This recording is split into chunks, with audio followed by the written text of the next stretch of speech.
Hey, Nicole. Hey, Nikki. So we got a lot to talk about tonight. Yeah, we do. We do. All right, but it is as usual.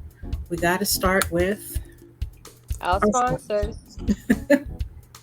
up first. Irby. Irby Entertainment, which is an international DJing company, as well as Urban Apparel Company. So if you're interested in learning more about Irby, definitely check us out on Facebook. Okay, and it's Christmas time, so y'all know get some apparel.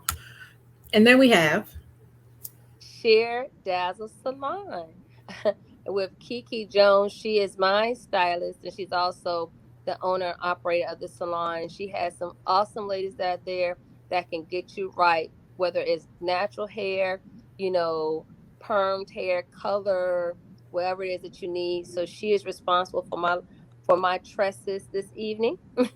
That I'm not wearing a hat because my roots are not being disrespectful.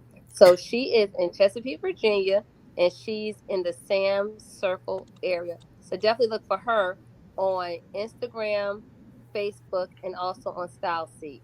Kiki Jones of Sheer Dazzle Salon. look. I might need to take a trip because for the last few weeks I've had my mess hidden, and then She'll I'll get you probably right. She need. has growth in her hands, girl. You know how the old people say she got growth in her hands. You want that? And look, I'm gonna need help here too because I tried to do something and I'm like, this is not blend. Nothing is going. I'm glad that my side of the screen is kind of fuzzy because. Go And ahead. then we have Color You Cosmetics. This company is owned and operated by Karen Stallings. She has two locations, and she's also online. One location is in Lithonia, Georgia, and the other location is off of Little Creek Road in North Virginia.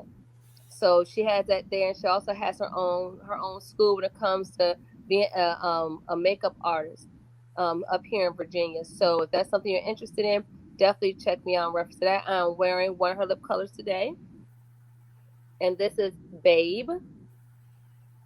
And I'm also wearing a light beat today, which is some of her products as well. So if you're interested in what my look looks like and you want to know more about her products, definitely find her on Instagram, Facebook, and she also has a website under Color You Cosmetics.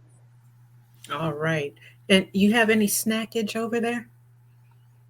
Actually, I don't, because this topic seems to be so hot. I wasn't sure how much chewing I'll be doing. I'll probably be doing more talking. And then for some reason I didn't find anything that really spoke to me this week. So I'm just drinking my tea. But this is also something. I mean, I love this cup because it does have my book up there, my mom's picture, and all that. I affirmed it, and I have my own products too. So if you want to know anything about my products, we can talk about it later on.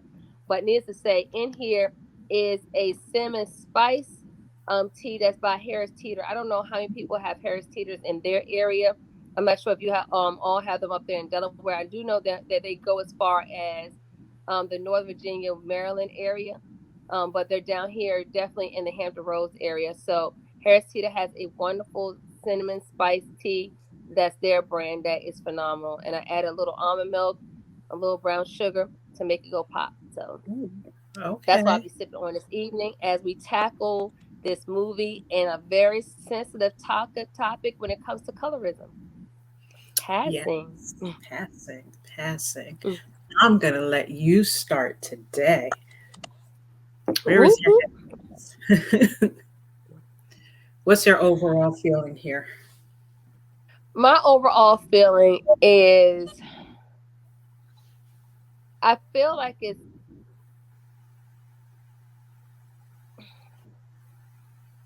was a heavy topic, Hmm. and it hits close to home for anyone that's grown up with people that they've had to have that level of duality. And there's certain stories that you've heard. Now, it doesn't matter whether you're descendants of Africans, whether you come from the islands, whether, it doesn't matter where you come from. The ability to be able to be something other than you authentically are is something that hits very close to home for any of us that are a part of the African diaspora, and the push or the pull to do that. What I found interesting about the way she went about it is she totally immersed herself in the culture of being white. Claire. And yes, Hmm. and that to me is such a level of psychosis to do, because you have to totally forget who you've ever been, and you have to stay in that character at all times. It was Hmm. never a moment around her husband, his contemporaries, anybody in his world where she could ever be herself. She couldn't slip. It's not like when you code switch and you say, well, I'm going to be able to use ain't and that and this and have that broken dialect. It's greater than that. Hmm. You have to be able to sit there in it and listen to them talk about who you fundamentally are as a person. Right. And Right. so I just found that to be interesting, and it also took me back to some stories, and I was actually recalling that with a friend of mine, of a relative of my family that used to do that, but not at the depth that Claire did it. I had a great aunt that used to do that. My grandmother was more my complexion. She Hmm. looked more native. Her sister, on the other hand, looked more white. Hair was fair, hair was red. Hmm. Um, and when they would get on a streetcar, she would sit in the front, and her sister had to walk all the way to the back. Wow. And it made my grandmother nervous because she talked about it's like, and I actually named for my great aunt and my great great grandmother the Candace. Hmm. Um, she said Vista would do that, and it used to unnerve me because I never knew when somebody was going to recognize her or figure out that she wasn't white. And I just can't imagine as being a woman and not being able to defend yourself. If something were to happen to your sister, what could you really do? Right. So Right. my aunt she used to think it was funny. I mean, she really didn't take it seriously at all. She did it just to get around, just like, okay, I could do this today. But then she married the blackest man you could find. Well, you kind of saw the same thing in the movie where Claire was quite content to take full advantage of her complexion and her Yes. ability to pass. But then when she saw Rainey, she was like, you have freedom. I want this. This is what I really want. And she was willing to risk it all to do that just to be in relationship with everything that encompasses blackness. I don't think she realized how much she missed out until she saw her. Right.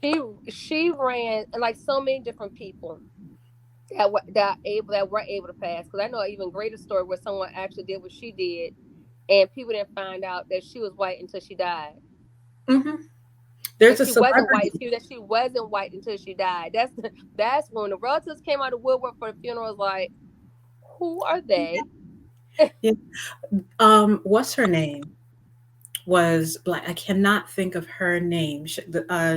She sang "Jeepers Creepers." Where'd you get those Mhm. peepers? Blonde hair, big eyes, black. And her entire career through the 50s, 60s, 70s until the day she died, she passed for white. She passed for white. I want to say it. I may have the wrong Blythe here. I know the first name is Blythe. I want to say it's Blythe Danner. Her father passed for white. I think it's her. I don't want to get it wrong. I'll look it up and I'll put it in the group. But like you said, the family was surprised later on to find out he's black. He's been black all this time, All and the he time. kept it to himself. He kept it to himself. Maybe it's not Blythe Danner, maybe it's Blythe Roberts. I don't know why the name Roberts is coming to mind. But her dad was also a pretty popular guy. The funniest line in this movie is when they were at the party. This is the funniest line to me. Funny, haha. Look at her saying that. If she were here today, kind of thing, as well as ain't that ironic? When she said to Hugh, it's easy for a black person to pass for white. I'm not so Yeah, sure it would be so simple for a white person to pass for colored. And pass I'm for like, black. girl, you ain't met Rachel Dolezal and them other two chicks that were up at the colleges trying to pass for black. Mhm. It's funny how times change. This is set in um, somewhere around 1927 Mhm. because they In the mentioned, 30s. yeah, they mentioned the lynching of John Carter at that time. So it's like with everything that was going on, and I found it so funny that when she was talking to her husband about, don't talk to the boys about the lynching. They don't need to know that yet. And he kept on insisting about telling them this boy was lynched. This is what they did to him. They hung him from a tree. Then they shot him and they dragged him Mhm. behind a car. The father, her husband, Brian, was giving up all the details to the boys who might have been about 10 and 7. Yeah. And she was still trying to protect them. And part of the reason why she protected them like that was because for her, Harlem was a safe place. Harlem was a bubble. They were in a safe community, she felt, and she didn't have to expose them to everything that was going on outside of the bubble. But see, the problem with that's and that's a mother thing, especially Yeah, when it comes to the their boys. sons, Yep. is that yeah, when it comes to their sons, is that they a lot of them don't want to look at the fact they're not going to be little forever, Yeah. and one day they're gonna need to or have to get out the bubble, and they're gonna need to be able to fend for themselves and understand how to function Right. in society as a whole. Mm-hmm. And I found it interesting that the father was really pushing to leave the country. Yeah. His whole thing was, I just want to be somewhere else, and she was the holdup when it came to looking at things that way. She was like, I don't mind visiting and coming back or whatever, because she was kind of insulated herself. you Right. know she she was at home, she did her little social charities, she had a domestic that worked in the house, so in her mind, she was fine because none of those ills She had reached. visited her. But Right. yeah, but she because she wasn't working outside the home. But Mm-hmm. here it is, her husband was a doctor, and just because he was a doctor did not change the fact that he was a Negro. Exactly. So which is what and that he was a Negro doctor. So to a certain extent, in the medical profession, depending on who you're dealing with, he still wasn't equal to his other contemporaries that were even in the same field. So the Mhm. treatment wasn't even the same. So I think her way of looking at things was really skewed based off of how protected her life had been. But look at the fact that your husband created that lifestyle for you so that you would be protected. But it doesn't negate the fact that life as it's happening is still going on. Blacks are still being mistreated. There's still segregation. There's still racism. There's still lynchings. Mhm. We're still treated and looked at as less than a whole person. So Right. that's the part I don't think she was getting, and the fact that she should have been more hands on when it came to preparing her sons to be men to meet the challenges of what that's going to look like for them. Right. Right. And So I think she kind of missed that. she was content to let everybody else handle everything. I noticed even with Zoo the maid, Yeah. how she treated the maid. She may not have been like, you get over here and do this, but she was content because I was like, wait a minute, didn't the father just say You need to take them to school because he couldn't be late. And she never changed her pajamas. Zoo was the one who walked them to school. She was like, okay, I'm coming. And she came down the steps still in her nightgown and robe. And Zoo was the one saying, But okay, come on, hurry up and let's go. And then she just sat but on. that's a part of reason. Go ahead. Well, that was a part of reason, and you're buffering somewhat, Nikkei. Oh, and I'm like, there's like a buffering issue on your end, yeah. Um, keep talking. I can hear you. I'm going to pop in and pop out and pop back in. Keep talking. okay. What I was gonna say is that she was. That's why the boys were so dismissive and disrespectful towards her, because she was so hands off Yeah, as a mother.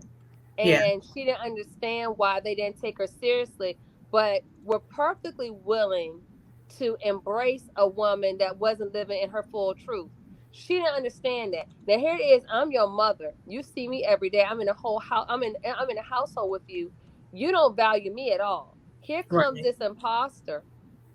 She's living a whole lie. She's And she's living a with a white, princess. and she's a so what makes her special? I could do that too if I deemed to do so, but I choose not to. Well, Mm-hmm. part of it was that she didn't have to do it because she had landed herself in a position where there was no need. She married a doctor. She Right. was living an affluent lifestyle as an African American. Mm-hmm. Whereas in Claire's way of escaping was to, in order to get that type of lifestyle, was to pass. So everyone took a different path in order to ultimately get what it was, which was a level of comfort.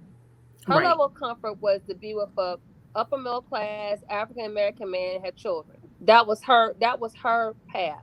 Claire's path was, I have this level of beauty and distinction that allows me to cross over. I'm going to use that to my full advantage and live that out as my truth. But both of them were living a lie because neither one of them were happy. Neither one of them. That's what I find me interesting. It's not like her friend that was not passing was any happier than she was. It's just Really. what was making them unhappy was different. Mm-hmm. Mm-hmm. So I saw that on the relationship end. I saw that aspect of it. So let's kind of talk about and deal with the jealousy and the envy. That Yeah. that green-eyed monster that seemed to permeate from the moment she made her acquaintance again, because it Well, showed up. yeah, she kept looking at her like, okay, you're looking Hollywood kind of thing. And I'm talking about Renee looking at Claire.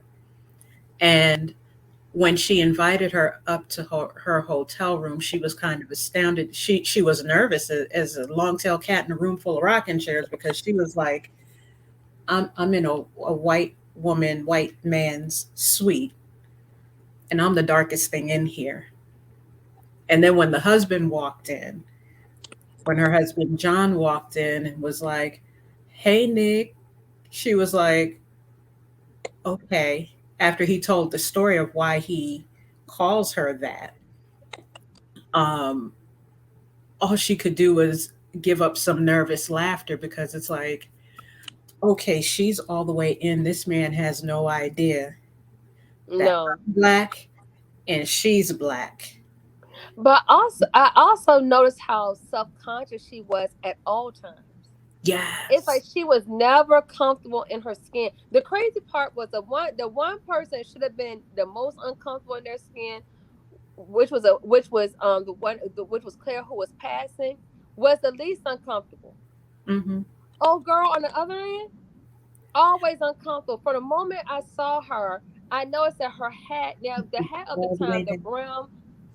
the brims were like that. But I noticed that, to me, she had no problem with cocking her head down to look up so that her face was Obscure. masked, Yep. obscure. And I was like, you had that going on. And whenever somebody walked past her, she's all nervous. And my thing is, babe, This way, yeah. I was like, no one is paying that much attention to you because you are able to flow in that. Just kind of sit in it. Right. It's just like the story you told at the beginning about your grandmom and your aunt.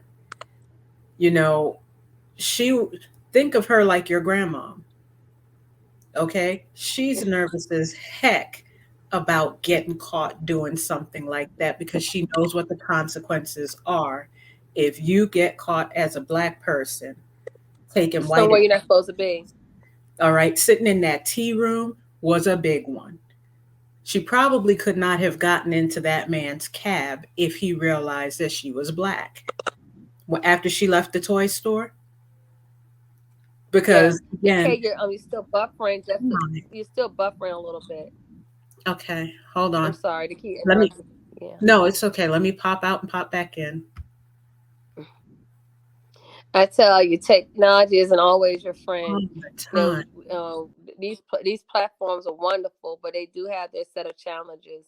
But um, but yeah, getting back to the different scenes where she did recognize that she was doing some things that she shouldn't have been able to do. Riding a cab being one of them, being in a tea room was one of them. Being able to come to the front of any store and shop and Right.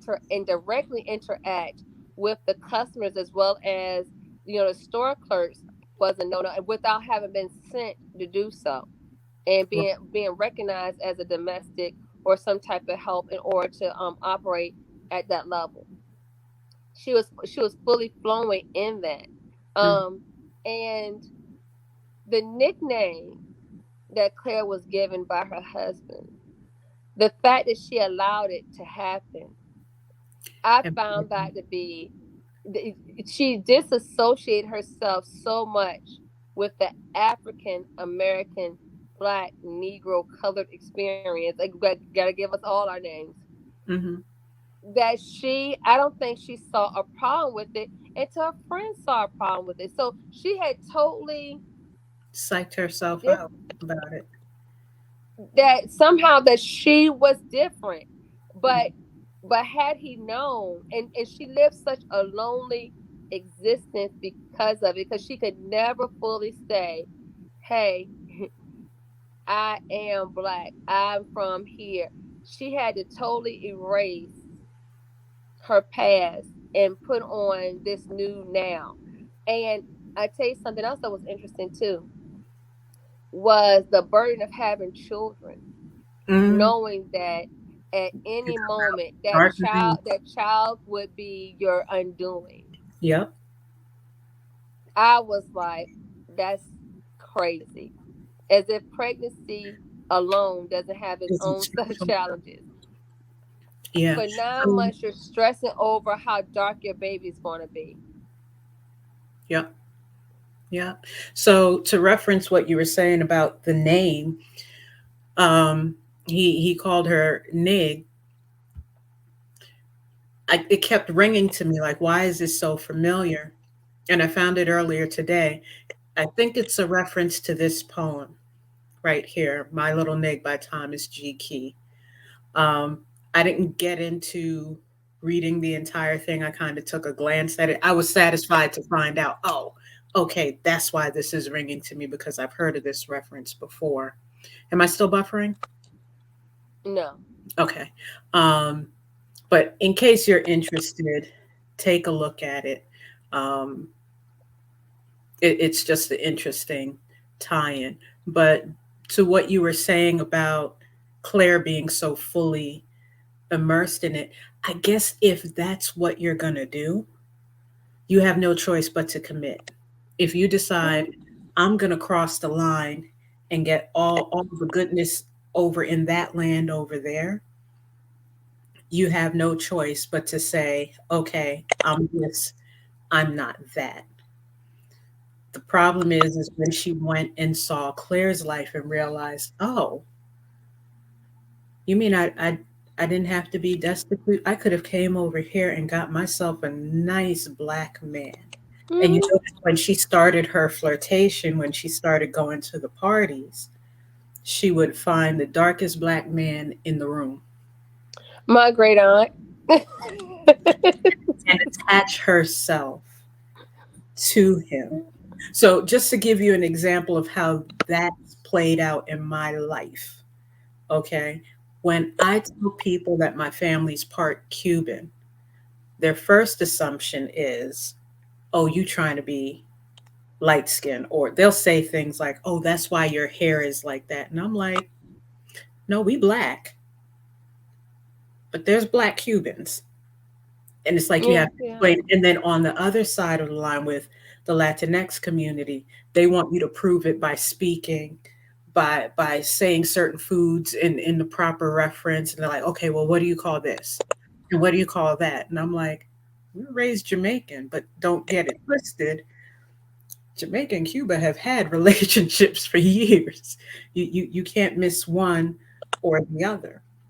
I had one relative who, as she got old and started going senile, I went to see her, and she was light skinned. And I think her whole life she wanted to be white like her mom. Because when she saw me, now you see, I'm not like the darkest complected. I'm in the middle somewhere. But when she saw me, she was like, "You're not related to me. You're too black." Came right out and said it. Came right out and That said, came from a deep dark place. "Yep, yep." Because she even talked about how her brother got green eyes and she wanted green eyes because that would put her one step closer to what was considered top notch in Hmm. her mind. And I honestly don't doubt that she probably would have changed the race on her birth certificate if she had those things. She probably would have went ahead and tried to Because act. because those things were coveted, and that's the crazy part is that you know to be taught to dislike yourself so much. And that's the crazy part is that I just know in my family we didn't talk about color. The whole thing was you had people that want to take advantage of the fact that this is something I can do. I'm gonna do it, and then I'm gonna come back and live my life like the rest of everybody else. Mhm. Um, I get that. You know, we changed the way we speak. Yeah, We changed the way we dress. We change our level of company depending on what it is that we're doing. We all do it. It's just the level and the depths that we want to go in order to lose ourselves on a consistent basis that makes the difference. And Claire's immersion into the white world was she had to live it every single day and not come up for air in it. But the mm, moment she decided to come up for air, she never wanted to go back fully immersed in it again. And the right, sad part about it is she wanted an out, but she didn't know how to create the out for herself because of how she had kind of structured her life. And being a female at the time, what were her options? She right. had a child. What would it mean for her child?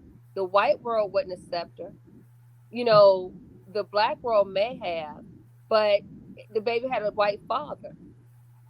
They Mm. didn't know that the mom was black. It's so many different things that were going on, and I think that she knew ultimately that she wasn't going to win. But it's one of those things where you feel like, you know what, I'm gonna live it I'm up until I, yep, yeah. and let the chips fall where they may, Hmm. which the chips did ultimately fall in her case. And we're not going to get into how the movie ended, but I it think we ended. should. Huh? I think we should because it's not clear. It's a spoiler Should alert, we? but Because then people have written about it already. But it's the okay. same question you had for me before we started is the same question everybody has, and that last scene. There were a couple of things that I noticed about that last scene that I was like, I wonder because how did he even find her? How did John find where she was unless she left a message for him or some kind of note? It's almost like she was tired of it. She wanted to get caught. She talked about, she wished her husband would stay away because if he was around, then she couldn't be in Harlem. So how did he even find her at the party? Well, I think it could have gone myriad ways. I think that her friend was a part for undoing.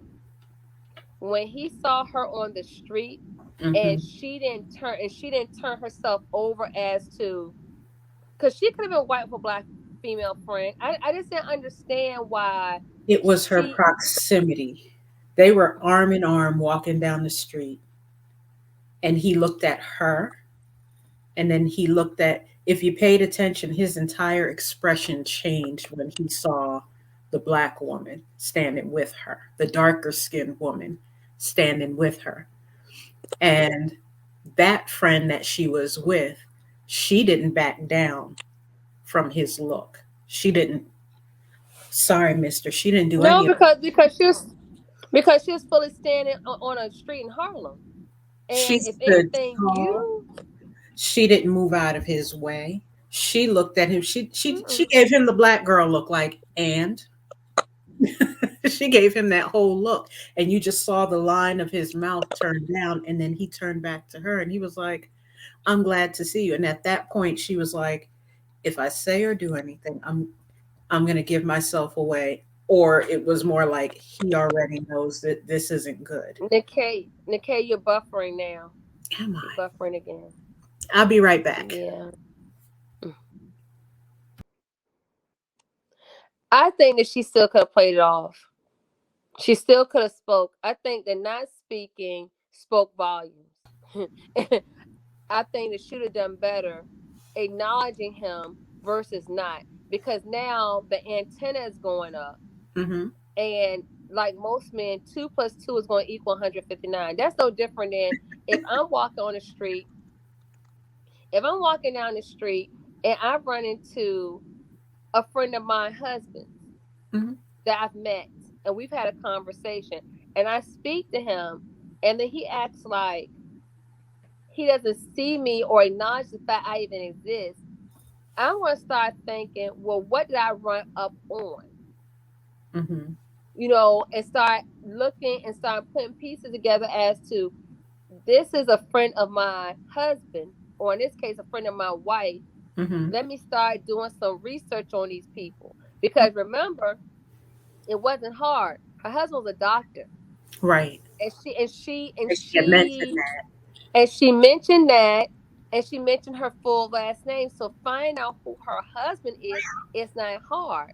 Mm-hmm. So once you realize he's a Negro doctor, the reason why I keep saying, because we're talking about the time in which it happened, not Right. black, that he's a Negro, or colored doctor. Once you find it out, you automatically say to yourself, what are the odds of her marrying a black guy and she's white? Right. No, Because she miscegenation is against the law in that time. So. exactly. Mm-hmm. So I think that when I saw that, I said that's gonna be the beginning of her undoing. When I saw that, the way she carried it, that's number one. The next thing is, the other guy was very God, I can't think of his name. The gentleman that was at the party was asking all the questions. Hugh. Yeah, wasn't quite sure about that. What all that was about, or because he very well, he was in both worlds. He was a white guy that hung out with black people, but he probably had a whole bunch of white friends. He was living that duality too. So we Right. don't know how he may have crossed paths with any of these other people. Mm-hmm. We don't know, because he was asking a lot, and he had picked up early that she didn't belong. She Mm-hmm. wasn't the same kind of white person that he was, Right. which is, oh, I'm here. I've always been here with these people. Now you done slid in from somewhere, Mm-hmm. and you're really like a little kid in a candy store. He saw how she just kind of like clawed in on everything. Like, wow, that's interesting. She didn't act like all the other white people that had been invited to the party, or invited to the cookout, because actually that's what that was. Mm-hmm. They were invited to the cookout. So he's like, well, who is this chick that act like she's never been around black people before, and she's like pressed? That's what he might as well have said. Why Mm-hmm. is she so pressed? Right. Because she was. And I Mm-hmm. think it made her curiosity to him. Mm-hmm. So I don't know whether it came by way of him, or like you said, if the wife because some people start getting sloppy because at the end of the day, they just want it over with. So then they start taking liberties they shouldn't take, doing things they shouldn't do, not being as cautious as they should be, and they let it happen just so it can be over. And however it's over, they feel like I would deal with the fallout however it comes. Right. But we do have to admit that she had a jealous friend.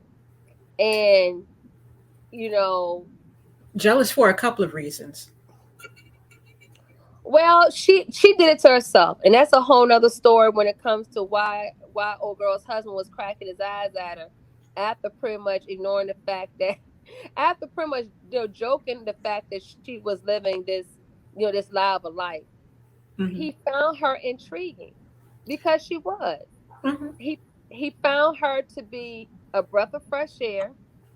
Compared to his wife. Um, Yeah. I mean, and she was beautiful. I mean, you can't take that away from her. She was Hmm. very stylish. She was very down to earth, and that's the crazy part to me. For someone to be living a, and she treated everyone better than the wife did, from the children to the maid to the husband.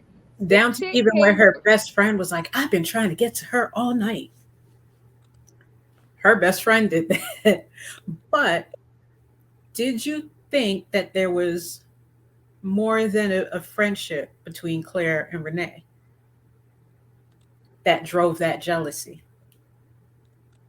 Mm, Because there were several things that happened, and it has more to do with um, body language than whatever was actually said. The only thing that was actually said that made me go, huh, maybe this is a thing between the two of them, was when she wrote the letter after they had their first meeting and the husband read. He got one meaning out of it. Hold on. Buffering again. Hold on.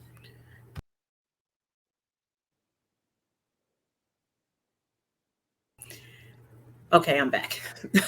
mhm. He got one thing out of the letter, but I think really heard the rest of it, which was, I've missed you so. I want to be with you. I can't believe we've been away for so long. And then the um, when they were at the Negro League party, and Hugh got up to go look for his wife, Renee was sitting back and looking at her, and she took her from the top to the bottom, and then reached out and held her hand. And then when Brian, Renee's husband, came back, they quickly let go of each other's hand, as though that motion was inappropriate. And then there was when they were sitting on the front porch where she said, "Can we just sit here?" When Claire said, "Can we just sit here for a minute?" They sat down on the porch. Every time she was speaking to her, she was like this close to her while they were talking, but she kept looking at her mouth. And I was like, maybe that was a part of the jealousy because everybody else was getting her attention, but they could not be together the way they wanted to be. What do you think? That's a possibility. And it seems like a lot of these movies, even The Color Purple, lend themselves, and of course that was a book as well, lend themselves to there being some type of love affair between the female characters, and that may be a leaning. When it came to the letter, the way it read, I thought to myself, well, language back then was a lot more flowery, Hmm. a lot more endearing, a lot more intense. Because, I really, what people try to do was really convey a strong emotion because I can't talk to you on the phone. I Hmm. can't see you in person. So when you found receipt instead of 3 weeks after I've written it, I need you to or a month, however long it takes the mail to get to you. I really need you to understand and fully feel what it is I'm saying to you. So the language, and you being a writer as well as myself, I don't do fiction well. Not as well as you and Don do, but I'm more nonfiction. That language was heavy like that because I really need you to understand what I'm saying. I need you to sense it in every matter of the word. Hmm. So I kind of looked at it that way. Hmm. But you can't take away from the subtleties of body language.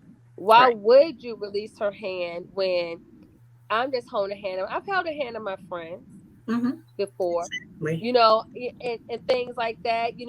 If I'm talking to them and we're really engaged in something, I've done that before, and I not felt the need to release it because it was done out of innocence, not out of we like that. Right. Well, But just as a note, and I yeah. haven't read the book. I read a little bit of background on Nella Larson, who's the author of the book that this movie is based on. This is not an autobiographical story, but she did pull from life experience. And between her, I think she had two divorces. Between her two divorces, there was at least one relationship she had that was suspected to be a lesbian relationship. So for the time period, she was writing what she knew. And I think the book was also written in the 20s or thereabouts. She's a Harlem Renaissance writer. So that was another thing that kind of sparked the question, like, did she subtly tie this in?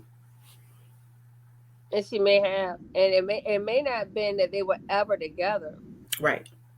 but it's a attraction, Mm-hmm. Mm-hmm. and that they may not have ever been able to tease all the way out because of I'm the doctor of a wife, I'm the wife of a banker or Right. whatever. So this can never ever be. It's like the fact I'm doing what I am doing should never even be happening anyway. I can't really add this on my plate of other things that I shouldn't be doing or are really unacceptable.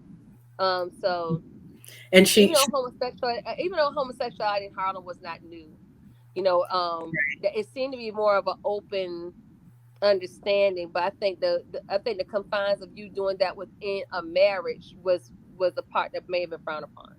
Like Well, but socially, yeah, in socially, yeah. 1927, it was frowned upon. Heck, it was still frowned upon in the 60s, as many homosexual leaders as there were during the civil rights movement. It was still frowned upon.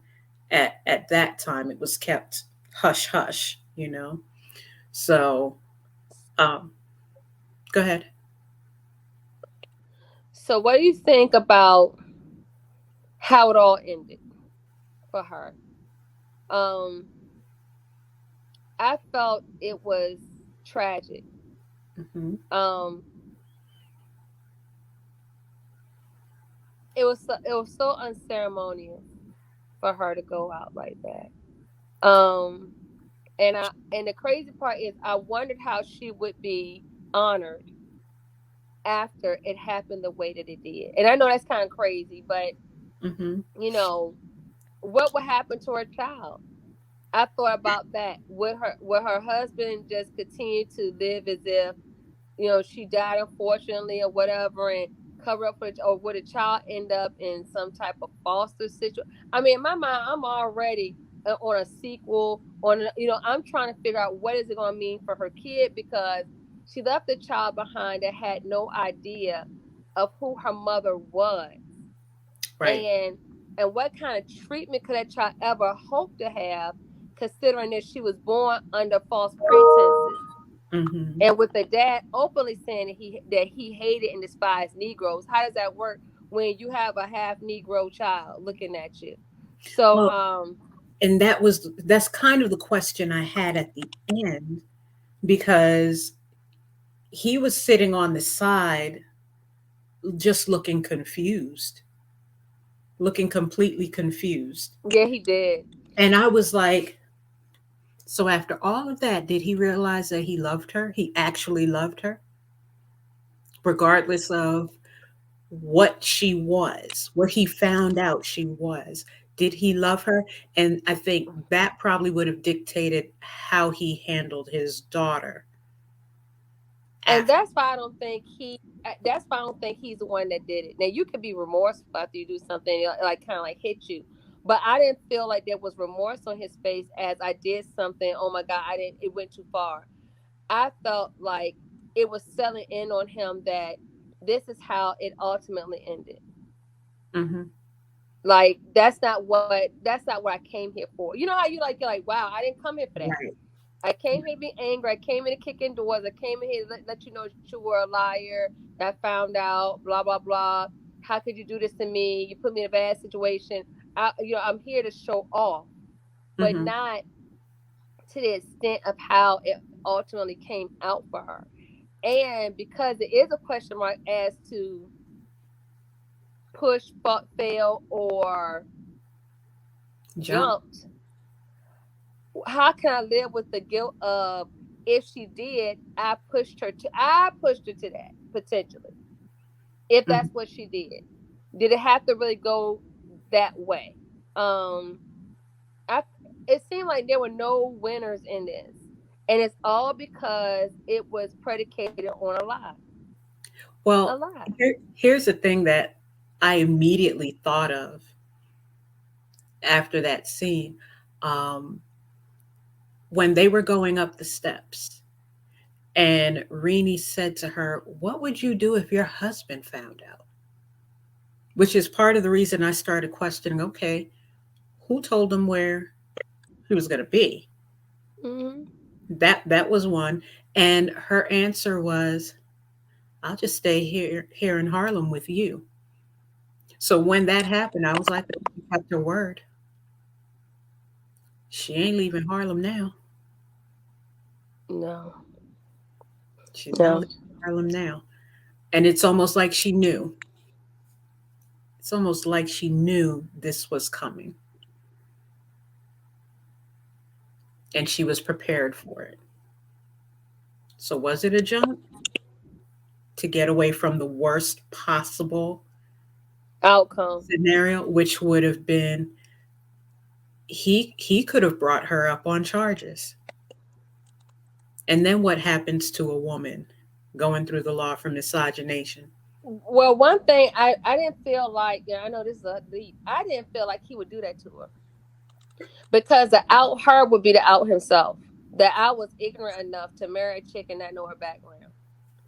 To parade her around as this beautiful white princess on my arm, and it because my thing is you're gonna have a segment of population that would not have believed that he didn't know.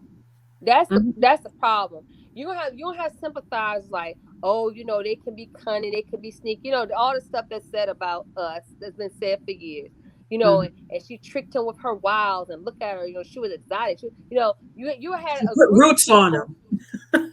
Yeah, you have a group of people that would have been sympathizers for him and Hmm. believe that he could have been tricked and fooled. Then you have a other segment, and all it takes is two or three of the right people that you value to say this that would Right. have thought he was a fool and ignorant for not having known. That's the part that I feel like you have to take those people in consideration more so than the other ones because when it comes to you trying to live this life out, they're the ones that have made it most difficult for you because they would never have believed that you didn't know. So for him being in the industry that he was in, and you're supposed to be a man, you're supposed to be on top of things. How you not be on top of your wife? How you not know she was associated with Negroes? How you not know she was a Negro? How you gonna have a whole half child? All of that. It. I think that to out her would be to out himself. Hmm. So Hmm. I really don't think that would have been his best option. There's other ways he could have gone about marginalizing her and being able to still keep his wholeness, as in I'm done with that. Right. So that's the way I kind of like look at that. But girl, we've been on this for a while. What are your overall thoughts about passing? This was a good movie. It spoke to Okay. its time. Things that I loved about it, I love that they did it in black and white. Mhm. I love the language. Like you pointed out earlier, people spoke differently back then. And I think now I can't think of their names, but the women who played Rini and um, why am I about to call her Clara? I've been talking about her this whole time. Rini and Claire. Um, I think they really pulled off women of that time very well. So overall, I would give this a five. I've watched it twice, and I'll watch it again. I give it a five. What about you? I would give it a 5. I was for some reason I've been really eyeballing fashion. My mom used to say to me when I, was when I was coming up that she really felt like I died in the 50s and came back because of how there's certain looks that I love, certain things I would say, certain music I'm into, and she's like, "You, this ain't your first time around the sun," Mm, and I got into the whole look of we are beautiful as a people. And when I think about when we are operating at our very best, when it comes to language, when it comes to style, when it comes to, I mean, I just, the whole movie just reeked of just being regal. Just, mhm. you see the men in tuxedos in the middle of the week. That was Okay. it. This was no weekend event. It wasn't New Year's Eve. It wasn't Christmas. We're talking about men Right. wearing tuxedos to an event, and I mean, To where go are we doing dancing. that? Just to go Yes, dancing, you know? just to Hmm. go dancing, and then you're looking at the dresses and the gloves, and just how genteel the women are, and poised, and how and how just even the gentlemen how they carried themselves. They weren't rogue, and I don't know all the negative things you could think of, just barbaric. They were just so clean cut. Hmm. And I'm taking in all that. I'm taking in architecture, the buildings. I'm taking in everything that made that time what it was. And I'm like, how can we get a taste of that again? There's some things we're not going to get back just Right. because time has kind of like moved on past it. But there were things that I want us to return back to. And sometimes you can't wait for, like I've talked to a friend of mine about this, you can't wait for other people to do it. You have to do it for yourself. So if you like to wear hats, wear your hat. If you want to wear gloves, wear your gloves. If you want to Hmm. be that person that has that type of dress and feel and act according to what you want to do, and not wait to be a part of a trend, but set the trend yourself, or just be authentically you. But Hmm. I think overall I would love all that to come back. Now of course I'm not for the racism, the misogyny, the, All all the the other other bull stuff that goes skittles along. I'm now. not for I'm not for any of that. That would be a no. But Right. being able to have tea in the middle of the afternoon in a Yeah. tea room, Hmm. and just I just Can we everything about that. I just just for a second? Can we talk about the house? I love the bones of that house. The kitchen was downstairs. yeah, The entire living area was upstairs. Like you said, they had a front sitting room. They had a dining room. They had a living room. The creaky old banister. All of that type of stuff. yeah. I loved it. I loved it. The house was its own character. It really was. It really was. And I just thought about how just how everything was so neat and put together except for the crack in the ceiling.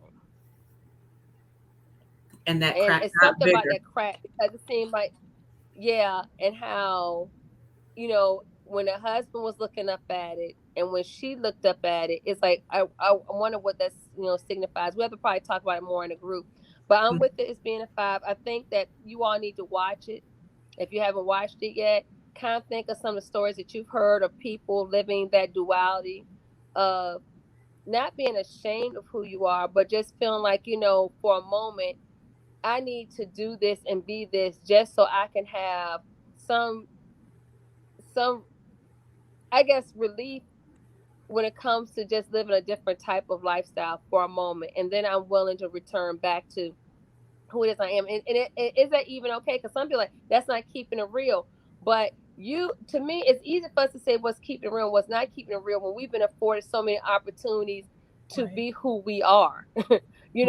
You can't put that on people born in, the post civil rights era. I'm sorry. You may want to, but it was a different type of, the choices were different. And why people made those choices, were different as well. So I think that it bears watching, that it bears a discussion, comparing it to other works, comparing to, what your experiences have been, living this life as, someone of African descent, or not even just African. This same duality goes on with anybody of color. Right. So you got people from all parts of the world that are able to do this and have done it and are doing it now. Mm-hmm. Yep. It hasn't changed. It's just the rationale behind why people doing it and how many people are actually getting away with it is different. Mm-hmm. Um, so that part, and Right. how many people that people know very well they're not white, but they've decided that they're going to lean more towards that and kind of forego whatever ethnicity they are in order to be fully immersed in that culture and that lifestyle. There are people that have opted to do that for a variety of reasons, and that's something that's still going on. So Yeah. we'll give it a 5. And what's coming up next for us, Nikkei? I don't think I've decided on what the next specific movie is going to be, but for the rest of December, yeah, and into January, we're lightening the mood. We're doing holiday movies. I know Jingle That'd be Jangle is great. one of them. Jingle That'd Jangle, be great.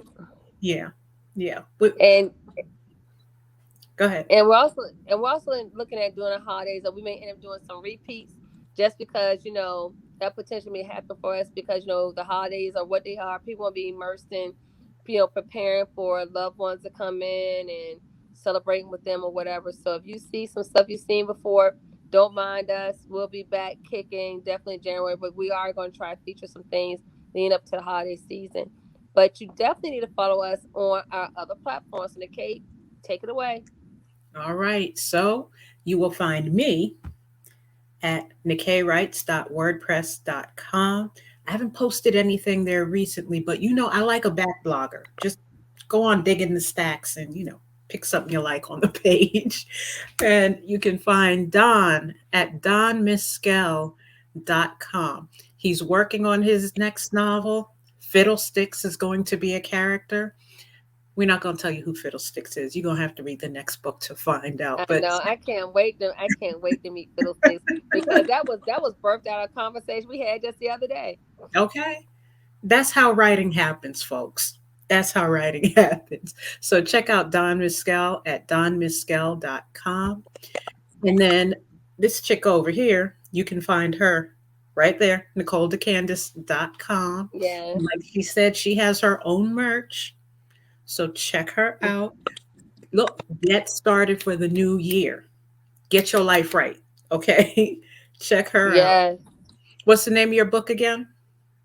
I affirm today, and I don't think I've said that recently. That I've written a book, so you definitely can find me on Amazon, and you can find me at my website and purchase from there. And I have mugs and bookmarks and all types of things that will get you and keep you inspired. And I need to get back on social media because I've been kind of laying low. I also have my own talk show on YouTube. I need to get some more episodes going, but we're going into 2022, so I think we're all going to get ourselves geared up for some, fantabulous things. Absolutely. And while you're at it, give yourself the gift of music. The opening music that you heard is by Robert Rice. You can find him at Yes, smoothology.net. Go ahead, download his stuff. You know, 4 o'clock on the ride home, boom, you got some nice ride music, including our theme song. Okay. Make sure that right. you like, subscribe, and I should add share to that. Tell your wife, tell your kids, come on over, check out Movies That Move We. We're on YouTube. Look for us as Media That Moves We on YouTube. Yes. Entire Movies That Move We playlist is there for your viewing pleasure. Okay. So, and we're also on Facebook at Movies That Move We on Facebook. Come on in, chat it up with us, ask questions. If you have a favorite Black film, actor, play, whatever, drop it in the group. We love to hear about it. All And right. So, Kay is a fan of LL Cool J, so anything LL Cool J related, definitely hit her up with that. We have another platform where we talk about music and you know what? as She well. thinks that Steve Harvey is a hottie. So, until next time, we will see you later. Enjoy your week. And don't forget to comment about this movie. We want to hear what your thoughts are. Okay. Definitely. All right. So until next time, people, bye bye. Bye.